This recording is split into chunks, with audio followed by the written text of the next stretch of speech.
TYAN booth for IFL TV in association with Macklin's Gym Marbella. I'm with David Allen. You alright? I'm good. Yeah? Yeah. What's the latest? You're making noise. Yeah, making noise like I've just been saying. Just in the ring I'm doing my thing. I'm remaining undefeated. Getting on these big matchroom bills. Kelbrook undercard, Chris Eubank undercard, but I'm doing some good work outside of the ring as well. Becoming an online phenomenon, just putting my name out there, because if I don't do it, nobody else is going to do it for me. Yeah. You know, your popularity has really increased, recently. Yeah. Because I didn't know about you up until about a month ago.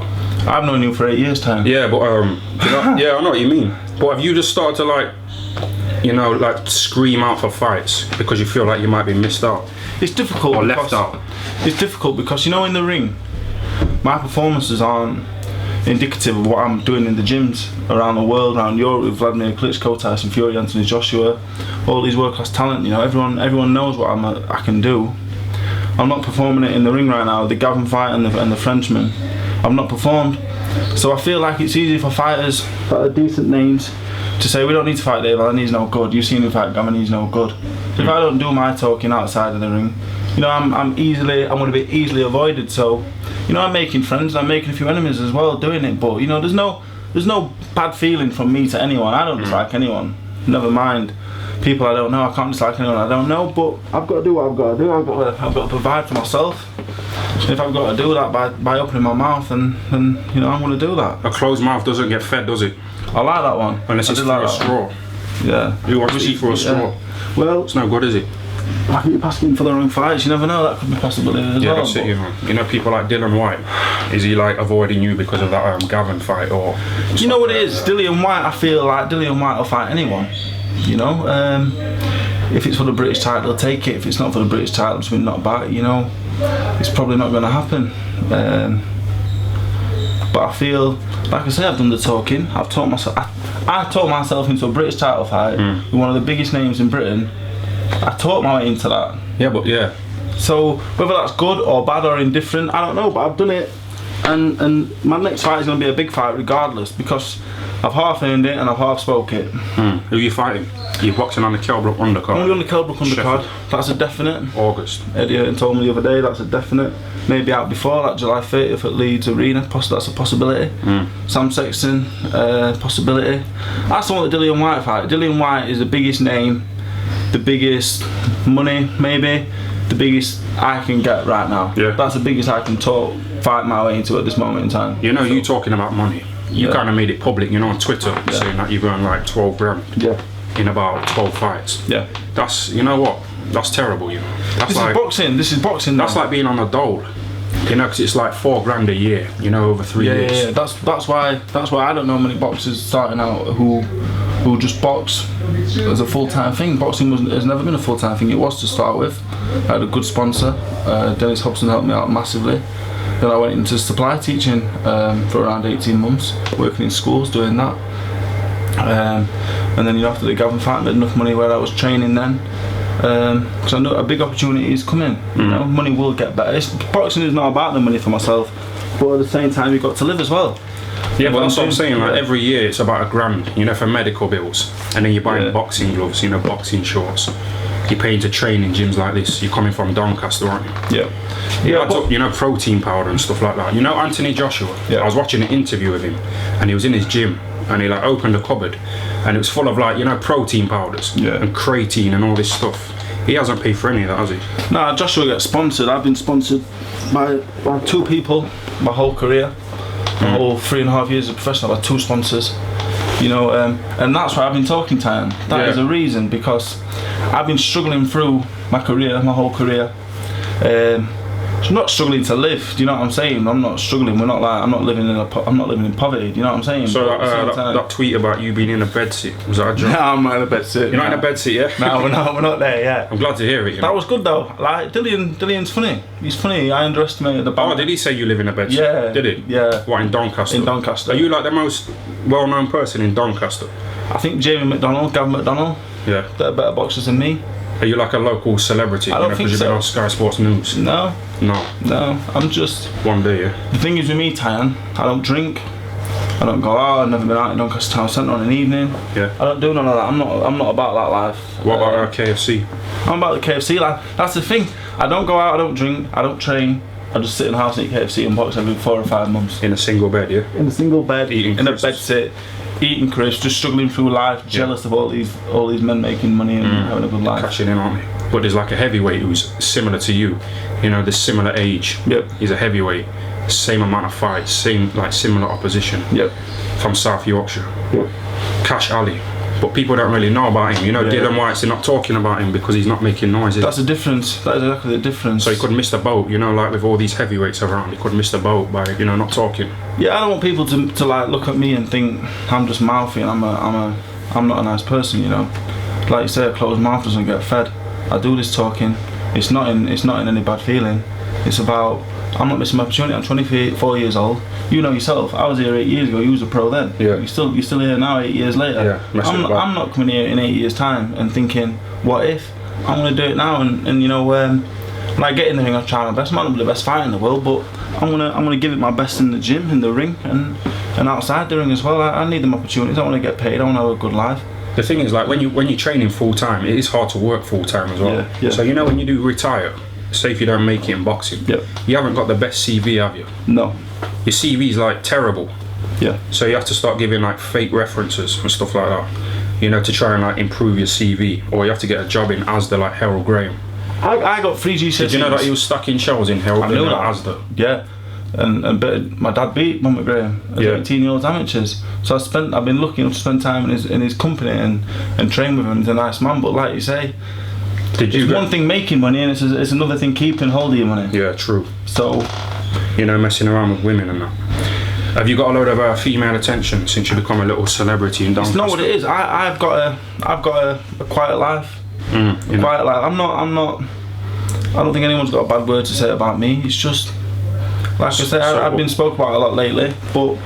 So Dylan said he wanted to smash your head in. Yeah. That's not personal, is it? That's just business. That's business. I see it as business. I spent time with Dillian in Austria, Klitschko training camp. I like the man. We got on really well. I'm not going to sit here and say I've got a bad feeling towards him. The fight's not happening. The fight happens, I want to smash his head in two. Yeah. This is boxing. Did you spar with Joshua? I sparred with Joshua 500 rounds plus over the last 5 years. How did you get on? I sparred well with Joshua. And Joshua used to say to me, so if you train correctly, he says you'll win everything, you'll follow me, you'll win everything. He said that, and obviously a few relationships have turned sour with me talking such things, but you know, Joshua, he was never a friend. He's a nice man, but associate. An associate, and I helped him. I sparred with him for free. I used his name to further my profile, expand my profile. But yeah, Joshua, I was calling Joshua's name when he was a British champion because I feel like I had the beating of him. That's what I was going to say to you. You know, like when you like visualise being in the ring with him now, him as a world champion. Do you like genuinely think you could beat him? Yeah, but I think every fighter believes that. I think every fighter believes they can do that. But I've sparred him, you know, for a lot of the time. Were there any knockdowns? No, never in 500 rounds. The thing is, like, Josh was a good fighter, he was getting better all the time. I've not sparred him in 12 months and he just seems to have improved upon improvement. And a lot of the time I train for 6 weeks at a time and I'm not in the gym for 3 months. So it's difficult. These people are passing me by and improving and stuff, and that's why I just said about 6 months ago, I'm not going to do this no more. I'm gonna call people out. Scream. I'm going to do what I've got to do because I'm not going to let my career pass me by. So yeah, but that's what I mean though. You know, like when I was unbeaten 8 years ago, Brendan Ingle used to tell me, you know, to promote myself. So, but I felt embarrassed, you know, walking around the streets with a t-shirt with my name on it and a photo of me going like that. So I didn't do it, but as a result I didn't sell tickets, so I was taking fights at like 3 days notice, you know, against people like Chris Eubank and stuff like that. So it kind of backfired, you know, my reluctance to try and sell myself. So you're doing the right thing. I would never wear a t-shirt with my face on or a picture on, or... I just find it a bit cringeworthy. Yeah, I'm not that level. I get people telling me now that I'm a somebody and this and that. You know, I'm a fat nobody from Doncaster who just happens to have boxed on Sky one time and looked pretty shit doing so. So when people say that to me, people say do this, do that. When I'm shouting things out, I'm not shouting things out like I'm David Allen, I'm great, I'm this. I'm shouting out, I want to fight so and so. That's what people want to hear. People don't want to hear self self-important things. It's being self-important and being self-gracious. They want to hear, I want to fight people, and it's genuine. I do want to fight the best, and it's working, and it's definitely worked. And I'm sat with you now, and like you say, the likes of Kash, Carl Spencer, good heavyweights, local heavyweights with good records. They're casting the shadow because they're not putting themselves out there. Yeah, they're fading away, aren't they? And it's a shame because they are good fighters, but they'll continue to do so until they make a difference themselves. Sponsorship, one time I've been sponsored. Yep.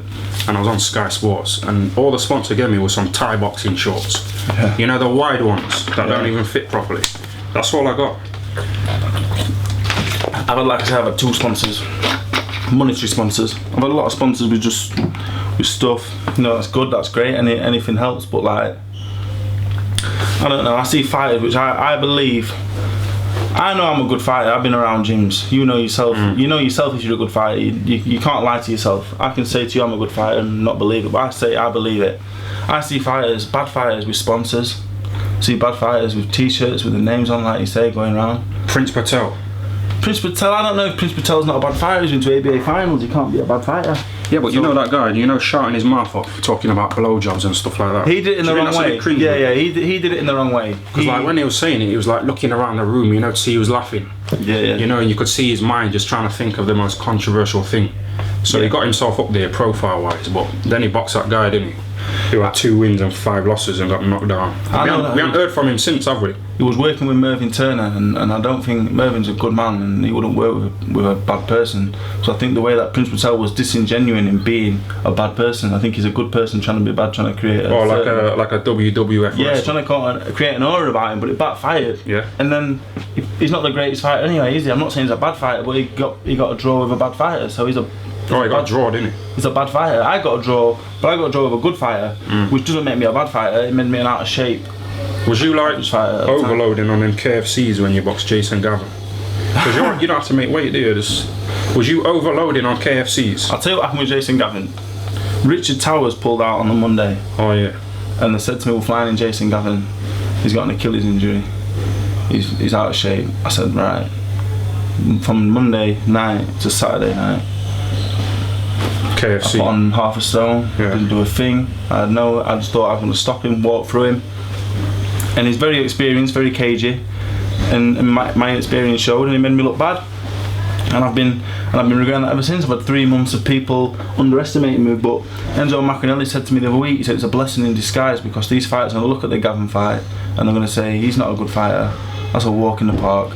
Maybe what Dillian Whyte is doing, so I'm not sure. Maybe what Sam Sexton will think, and then they get in the ring and they'll think, wow, he's a good fighter. And I think the opportunity is going to come, and then it is time to back up the talk, because all the talking you do, eventually it comes a point in time where you have got to back it up, and I'm very confident in doing so. Like I said, I've been to see Dominic today, and I'm hoping a new team around me, training team, possibly.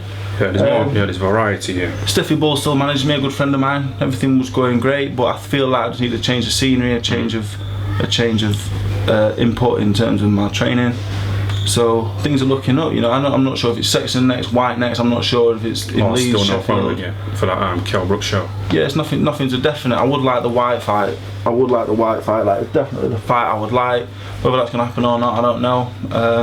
The thing is, like, to get on them kind of like Kell Brook shows and Sky Sports shows, you have to sell tickets. Yeah. And like, my family are a bunch of broke factory workers, working class, who spend all their factory wages on weed and cigarettes. Yeah. So it's, are you working class? Yeah, I'm very working class. It's hard to sell like £40 tickets, isn't it? Are you struggling? My first 7 fights, right? This is like, I'm in interviews, I'm usually a joker, right? But this feels serious. Yeah, because am I ruining it for you? No, this is good. Sorry about that. I feel like I need people to see the real me. Like my first 7 fights, I must have sold around 200 tickets for them 7 fights. Dennis Hobson 200? What, in total? In total. Dennis Hobson was amazing. And without Dennis, I wouldn't have had a career. I'd have been on the road after my 2nd or 3rd fight as a 20-year-old heavyweight. So it wouldn't have ended well. My career would have probably been over inside 12 months.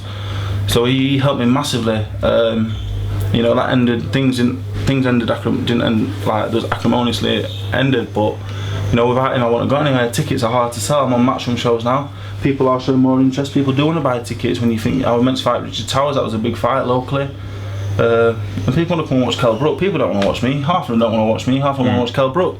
So selling tickets is becoming easier as the show gets better. Steffi Bully's amazing as well in helping me do that. I've got a good team around me, you know. I have now. But I feel like that's because I'm putting it in myself in the gym and outside the gym, more importantly, like we said. Do you just sit around thinking of like funny tweets, or is it just natural? Because someone said to you someone said the other day, you know, on Twitter, that you should do stand-up comedy. That's what they said to you, you know, around Doncaster. You know, at like working men's clubs, where there's a load of drunks and they'll just laugh at anything. The things that I write, you know, charge them a £5 to the things I write on Twitter on a Saturday night when boxing's on. It's not. I don't even think about it. It's just I say what I see. It's like catchphrase. Remember catchphrase? Yeah, I remember. Mr. Chips. Roy Walker. Yeah, I remember that, man. And like I just say what I see, and if people think I'm funny, then they think I'm funny. You know. I call out a few big names.